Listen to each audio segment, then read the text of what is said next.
जय मां गौरी भक्तों, आप सभी को हरतालिका तीज की हार्दिक शुभकामनाएं। दोस्तों, आज की इस दिव्य और पावन वीडियो में हम आपको बताने जा रहे हैं कि हरतालिका तीज का व्रत साल 2025 में कब रखा जाएगा। लोग बहुत ही कंफ्यूजन की स्थिति में है कि इस बार साल 2025 में हरतालिका तीज का व्रत कब रखा जाएगा, 25 या 26 अगस्त, और इसकी पूजा का शुभ मुहूर्त क्या रहेगा। हरतालिका तीज की पूजन सामग्री क्या है और इसकी संपूर्ण पूजा विधि क्या रहेगी।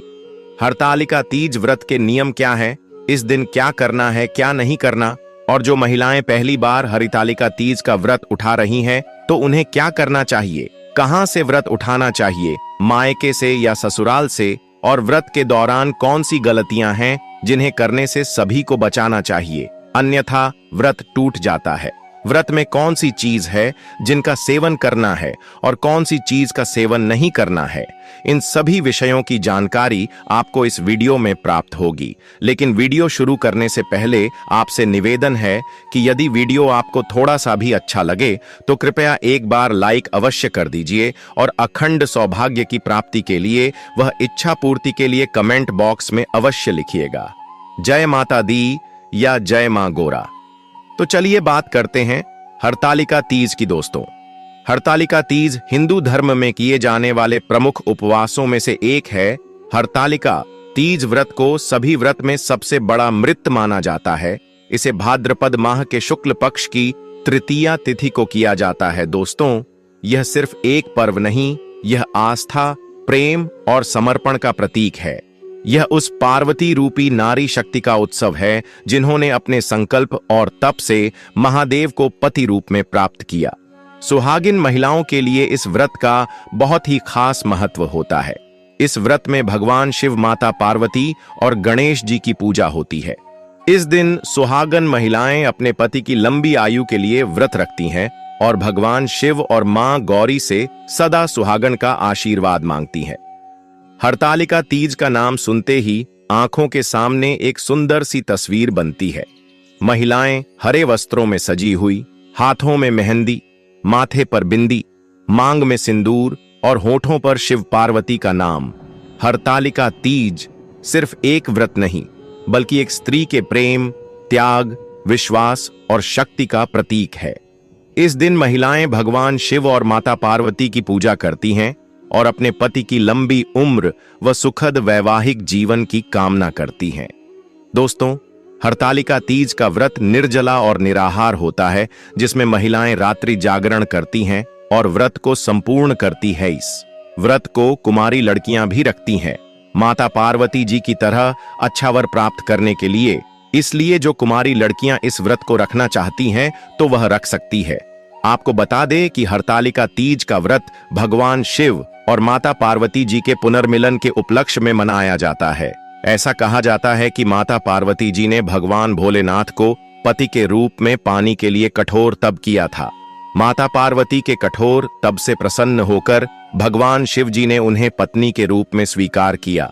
तभी से अच्छे पति के कामना और पति की दीर्घायु के लिए कुमारी कन्या और सौभाग्यवती महिलाएं हरतालिका तीज का व्रत रखती हैं और भगवान शिव और माता पार्वती जी से आशीर्वाद प्राप्त करते हैं।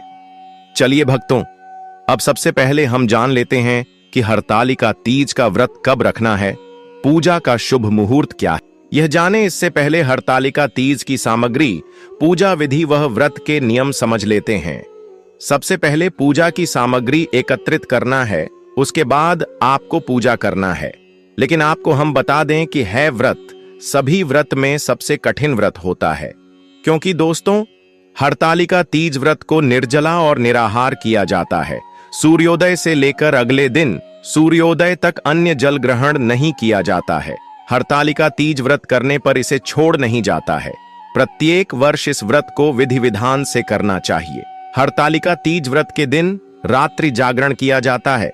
इस व्रत में व्रत रखने वाली महिलाओं को पूरी रात रात्रि जागरण करके पूजा पाठ और मां गोरा की आराधना में व्यस्त रहना पड़ता है। पूरी रात बिना झक आए जागना पड़ता है। अगर किसी महिला की जाने अनजाने में नींद लग जाती है तो व्रत टूट जाता है। इसलिए पूरी रात रात्रि जागरण का विधान है। इसके अलावा हरतालिका तीज को कुमारी कन्याएं और सुहागन महिलाएं करती हैं। कुंवारी कन्या इस व्रत को अच्छा बार की प्राप्ति के लिए करती हैं और सुहागन महिलाएं पति की दीर्घायु और कुशल कामना के लिए इस व्रत को निर्जला रहकर करती हैं। इस व्रत में महिलाएं नए वस्त्र धारण करके सोना श्रृंगार करती हैं। हरितालिका तीज व्रत में महिलाओं 16 श्रृंगार करके ही पूजा करना शुभ माना जाता है। जिस प्रकार 16 श्रृंगार महिला की सुंदरता में 4 चांद लगा देता है, उसी प्रकार पूजा में भी 16 श्रृंगार का अपना विशेष महत्व होता है। हरतालिका तीज व्रत के नियम बहुत ही सख्त हैं। अगर किसी महिला के बस में इस व्रत को रखने की शक्ति नहीं है तो भूल से भी इस व्रत को न रखें। ऐसा माना जाता है कि अगर इस व्रत में अपने पानी ग्रहण किया है तो अगले जन्म में मछली का जीवन मिलेगा। यदि आपने इस व्रत में फलों का सेवन किया है तो अगला जन्म बंदरिया का, वहीं अगर इस दिन सो जाए तो अजगर का जन्म मिलेगा। इस व्रत में यदि कोई महिला दूध पीती है तो वह अगले जन्म में शार्प बनती है जो शक्कर खाती है, वह मक्खी बनती है जो मांस खाती है, वह शेरनी बनती है जो अन्न का सेवन करती है, वह सौरी बनती है। इसीलिए हरतालिका तीज का व्रत पूरे नियम और संयम के साथ करना चाहिए। चलिए अब हम जानते हैं हरतालिका तीज व्रत की पूजन सामग्री के बारे में। दोस्तों, इसमें भगवान शिव और पार्वती जी की मिट्टी की मूर्ति बनाई जाती है। इसीलिए सबसे आवश्यक सामग्री है काली मिट्टी और बालू या रेत। इसके अलावा लाल कपड़ा, केले का पत्ता, फुलेरा, साथ ही बेलपत्र, शमीपत्र, धतूरा, आंकड़े का फूल, भस्म, श्रीफल यानी पानी वाला, नारियल पान का पत्ता, दूर्वा, गंदे या गुलाब के फूल, माला, रथु, फल, मेवा, मिष्ठान और बेसन से बने माता पार्वती जी के सेवक, श्रृंगार का सामान, वस्त्र, धोती या गमछा, घी, कपूर, सफेद चंदन, रोली, सिंदूर, अक्षत, कलश, गंगाजल, पंचामृत में दूध, दही, घी, शहद और शक्कर, आम का पत्ता, सुपारी, लौंग, इलायची आदि सामग्री लेकर विधिवत पूजा करनी चाहिए। चलिए अब हम जानते हैं हरतालिका तीज की पूजा विधि के बारे में। दोस्तों, हरतालिका तीज की पूजा प्रदोष काल में की जाती है। पूजन के लिए सबसे पहले मिट्टी से भगवान शिव, माता पार्वती और गणेश जी की प्रतिमा बनाएं। उसके बाद फुलेरा बनाकर उसे सजा पूजा के समय सुहागन महिलाओं को नए वस्त्र धारण करके सोना श्रृंगार करना चाहिए। फिर इसके बाद आप एक लकड़ी की चौकी या पता रखें और उसे पर लाल रंग का वस्त्र बिछा लें। अब चौकी पर स्वास्तिक बनाकर केले का पत्ता रखें। तत्पश्चात तीनों प्रतिमाओं को स्थान दें। अब आप एक कलश की स्थापना करें। एक मुट्ठी चावल पर कलश रखें और उसमें स्वास्तिक का चना बना। कलश के अंदर थोड़ा सा पानी, गंगाजल, हल्दी, सुपारी और एक सिक्का डाल दे। फिर आम का पत्ता रखकर उसके ऊपर चावल से भरी कटोरी रख दे और उसके ऊपर दीप प्रज्वलित करते हैं। कलश पूजन के बाद आप भगवान शिव, माता पार्वती और गणेश जी की विधिवत पूजा करें, उनका श्रृंगार करें। महिलाएं सुहाग का सामान माता गौरी जी को अर्पित करें। भगवान शिव जी को धोती या गमछा अर्पित करें।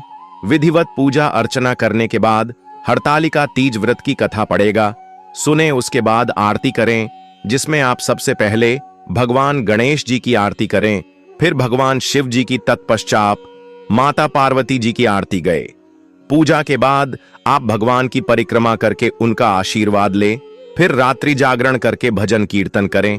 फिर अगले दिन सुबह स्नान करके फिर से पूजा करें और माता पार्वती जी को सिंदूर चढ़ाएं, जिससे सुहागिन महिलाएं सुहाग लेती हैं और ककड़ी, खीरा व हलवे का भोग लगे। इसके बाद आप प्रसाद को खाकर अपने व्रत का पारण करें। तो चलिए जानते हैं कि साल 2025 में हरतालिका तीज का व्रत कब रखा जाएगा। पूजा का शुभ मुहूर्त क्या है, इस दिन राहु काल का समय कब से कब तक रहेगा। तो आपको बता दें कि भाद्रपद माह के शुक्ल पक्ष की तृतीया तिथि की शुरुआत 25 अगस्त 2025 की दोपहर को दोपहर 12:24 पर होगी और तृतीया तिथि की समाप्ति 26 अगस्त 2025 की दोपहर को 1:54 पर हो जाएगी। तो उड़ जाति के अनुसार हरतालिका तीज का व्रत 26 अगस्त 2025 दिन मंगलवार को रखा जाएगा और प्रातः काल पूजा का शुभ मुहूर्त सुबह 5:50 से लेकर सुबह 8:31 तक रहेगा। इस शुभ मुहूर्त की कुल अवधि 2 घंटा 35 मिनट की है। दोस्तों, हरतालिका तीज के दिन जो लोग प्रदोष काल में पूजा करते हैं, उन्हें 26 तारीख को तृतीया तिथि समाप्त होने से पहले ही पूजा कर लेनी होगी। यानी 26 तारीख की दोपहर को 1:45 से पहले ही आप प्रदोष काल की पूजा कर लें, वरना इसके बाद चतुर्थी तिथि स्टार्ट हो जाएगी और इस दिन सूर्योदय का समय सुबह 5:56 पर रहेगा। और सूर्यास्त का समय शाम 6:45 पर रहेगा और इस दिन राहु काल का समय दोपहर 3:38 से लेकर शाम 5:13 तक रहेगा। दोस्तों, राहु काल अशोक समय होता है, इस दौरान कोई भी शुभ कार्य न करें। तो दोस्तों, यह जानकारी आपको अच्छी लगी तो कमेंट में जय माता दी या जय मां गौरव जरूर लिखें। वीडियो थोड़ा भी अच्छा लगा हो तो कृपया वीडियो को लाइक अवश्य करें, शेयर करें और साथ ही साथ हमारे चैनल को सब्सक्राइब करें ताकि इसी प्रकार के और भी ज्ञान से भरपूर जानकारी आपको सीधे प्राप्त होते रहे। चलिए माताएं बहनों, अब जान लेते हैं कि जो महिला पहली बार हरतालिका तीज का व्रत उठा रही है तो उसे कहां से उठाना चाहिए और कैसे शुरुआत करनी चाहिए। अगर कोई महिला पहली बार हरतालिका तीज व्रत उठा रही है तो उसे शास्त्रों और परंपराओं के अनुसार विधिपूर्वक यह व्रत उठाना, संकल्प पूर्वक रखना चाहिए। यहां व्रत उठाना का मतलब है व्रत की शुरुआत करना, यानी यह व्रत अब जीवन भर के लिए करना। हरतालिका तीज व्रत मुख्य रूप से सुहागिन महिलाओं का व्रत होता है और इसे बहुत श्रद्धा और नियमों के साथ किया जाता है। यह व्रत निर्जला, बिना पानी के और अखंड व्रत होता है, यानी दिन रात बिना कुछ खाए पिए किया जाता है। पहली बार हरतालिका तीज व्रत कैसे उठाएं? पूरी विधि। व्रत उठाने से पहले की तैयारी। व्रत से एक दिन पहले त्रयोदशी को हल्का सात्विक भोजन करें, तेल मसाले और प्याज लहसुन न खाएं, स्नान कर साफ कपड़े पहने और घर में पवित्रता बनाए रखें। पहले ही दिन यह संकल्प लें कि मैं अब हर साल हरतालिका तीज व्रत करूंगी। यदि आप जीवन भर करना चाहती हैं, व्रत वाले दिन चतुर्थी तिथि को मुख्य विधि स्नान और संकल्प सूर्योदय से पहले उठकर स्नान करें। स्वच्छ वस्त्र पहने, हल्के पीले, हरे या लाल रंग के कपड़े शुभ माने जाते हैं।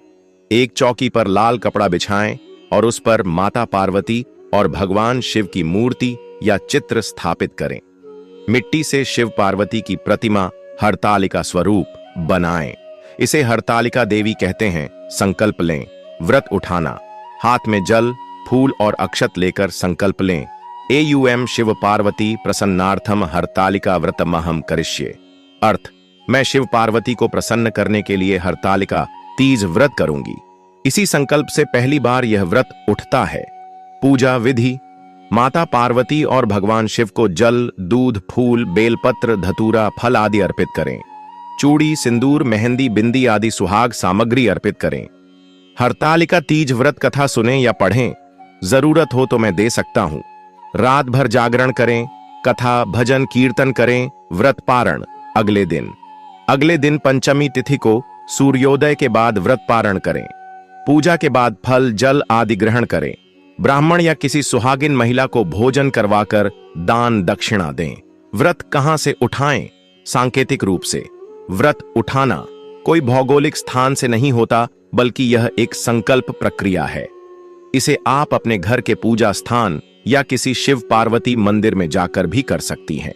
अगर परिवार में पहले से कोई महिला यह व्रत करती है तो उनसे आशीर्वाद लेकर उनके सामने संकल्प लेना शुभ माना जाता है। इस प्रकार से इस विधि द्वारा महिलाएं जो पहली बार व्रत उठा रही हैं, उठा सकती हैं। लेकिन एक बात याद रहे, जिस महिला ने इस व्रत को उठा लिया है वह इसे छोड़ नहीं सकते। अगर छोड़ना है तो आप हमें कमेंट में बताएं, उसका अलग से हम एक वीडियो बना देंगे। इसके अलग नियम है। चलिए अब जान लेते हैं कि वह कौन सी गलतियां हैं जो हड़ताल का व्रत में महिलाओं को भूल से भी नहीं करना चाहिए। व्रत के दौरान कुछ ऐसी गलतियां होती हैं जिन्हें महिला जाने अनजाने में कर देती हैं और पूरी जिंदगी होना पछताना पड़ता है। तो चलिए जानते हैं कि वह कौन सी गलतियां हैं जिन्हें भूल से भी नहीं करना चाहिए। हरतालिका तीज व्रत एक अत्यंत कठिन और पुण्यदायक व्रत है, जिसे महिलाएं अखंड सौभाग्य, सुख, शांति और अपने पति की लंबी उम्र के लिए रखती हैं। यह निर्जल, बिना पानी के और निराहार, बिना भोजन के व्रत होता है। लेकिन कुछ महिलाएं इस व्रत के दौरान अनजाने में ऐसी गलतियां कर बैठती हैं जिससे उनका व्रत अधूरा या टूट जाता है। 1. व्रत के दौरान जल या भोजन का सेवन करना। यह व्रत निर्जल और निराहार होता है। अगर कोई महिला व्रत के दौरान जल, फल, चाय, दूध या किसी प्रकार का भोजन कर लेती है तो व्रत टूट जाता है। इससे व्रत रखने का कोई फल प्राप्त नहीं होता और पति पर संकट आ जाता है। इसलिए जो महिला इस व्रत को रख सकती है वही रखें, अन्यथा दिखावे के तौर पर इस व्रत को न रखें, वरना आप ही अपनी पति की बर्बादी का कारण बन सकते हैं। 2. व्रत के दौरान नींद में सो जाना, रात्रि जागरण न करना। इस व्रत में रात्रि जागरण, जागते रहना का विशेष महत्व है। यदि कोई महिला रात में सो जाती है तो यह भी व्रत को अधूरा बना सकता है। इसलिए इस व्रत को अकेली महिला न रखते हुए 3-4 महिलाओं को एक साथ रखना चाहिए, ताकि रात्रि जागरण में सभी एक दूसरे से बातचीत करते हुए, भजन कीर्तन पूजा पाठ करते हुए रात को व्यतीत कर सके। अन्यथा इस व्रत को न रखें। जिस महिला को रात्रि में जागने की क्षमता नहीं है वह तो इस व्रत को भूल से भी ना रखें, अन्यथा लगता है घोर पाप। 3. व्रत के दिन बाल धोना या बाल काटना। तीज के दिन बाल धोना, नाखून काटना, बाल कटवाना वर्जित है। इससे व्रत की शुद्धता भंग होती है।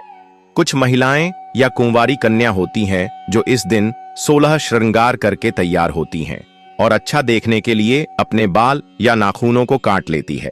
जाने अनजाने में यह गलती महिलाओं द्वारा हो जाती है, तो इस गलती को करने से बचना चाहिए, अन्यथा आपके माता गोरा के क्रोध का सामना करना पड़ सकता है। 4. हरतालिका तीज की पूजा में सिंदूर न लगाना। यह व्रत सौभाग्यवती स्त्रियों के लिए होता है, इसलिए पूजा में मांग में सिंदूर लगाना जरूरी है। अगर कोई महिला सिंदूर नहीं लगाती तो व्रत अधूरा माना जाता है। इस दिन ना तो सिंदूर किसी को दान में देना चाहिए और ना ही किसी दूसरी महिला का सिंदूर अपनी मांग में लगाना चाहिए। अपने पैसे से खरीदा हुआ सिंदूर ही आपको मांग में लगाना है, अन्यथा आपके पति पर घोर संकट आ सकता है और वह बड़ी बिकता में कर सकते हैं। इसलिए इस बात का आपको विशेष ही ध्यान रखना है। 5. हरतालिका तीज की कथा न सुनना। तीज व्रत की पूजा के समय व्रत कथा सुनना आवश्यक है। अगर कथा नहीं सुनी गई तो पूजा और व्रत पूर्ण नहीं माना जाता। कुछ महिलाएं होती हैं जो प्राप्त तो रखती हैं, पूजा पाठ भी करते हैं, लेकिन पता नहीं सुन पाते तो वह पूजा संपूर्ण नहीं माने जाते। इसलिए व्रत पूजा पाठ करने के साथ साथ कथा का श्रवण करना भी शुभ होता है। इससे व्रत संपूर्ण होता है और माता गोरा प्रसन्न होती है। 6. व्रत के दौरान झगड़ा, क्रोध, अपवित्र विचार या कटु वचन बोलना। व्रत के समय क्रोध करना, अपशब्द कहना, किसी से लड़ाई करना व्रत के फल को नष्ट कर सकता है। यह व्रत मानसिक शांति और पवित्रता से किया जाना चाहिए। 7. हरतालिका तीज की मूर्ति का विसर्जन न करना। मिट्टी से बनाई गई शिव पार्वती की प्रतिमा को पूजा के बाद बहते जल में या किसी पवित्र नदी में विसर्जित करना होता है। अगर विसर्जन नहीं किया गया तो पूजा अधूरी मानी जाती है। व्रत करने वाली महिला को दिन भर शिव पार्वती का स्मरण करना चाहिए। यदि स्वास्थ्य ठीक न हो या कोई विशेष परिस्थिति हो तो व्रत को अपने सामर्थ्य अनुसार करें और भक्ति भावना बनाए रखें। तो यह थी हरितालिका तीज व्रत से संबंधित कुछ महत्वपूर्ण जानकारियां। उम्मीद है कि आपको हमारे द्वारा बताई हुई जानकारी समझ में आ चुकी होगी। अगर फिर भी आपका कोई प्रश्न है या आप कुछ पूछना चाहते हैं तो आप हमें कमेंट में बताएं, हम आपके कमेंट का रिप्लाई जरूर ही देंगे। जानकारी अच्छी लगी हो तो माता पार्वती, भगवान शिव के लिए एक लाइक जरूर करें। जो कोई चैनल पर नया है वह चैनल को सब्सक्राइब जरूर ही करके जाएगा, ताकि इसी प्रकार की और भी ज्ञान से भरपूर वीडियो आपको सीधे प्राप्त होती रहे। वीडियो के अंत तक बने रहने के लिए आप सभी का धन्यवाद। मिलते हैं एक और नई वीडियो में, तब तक के लिए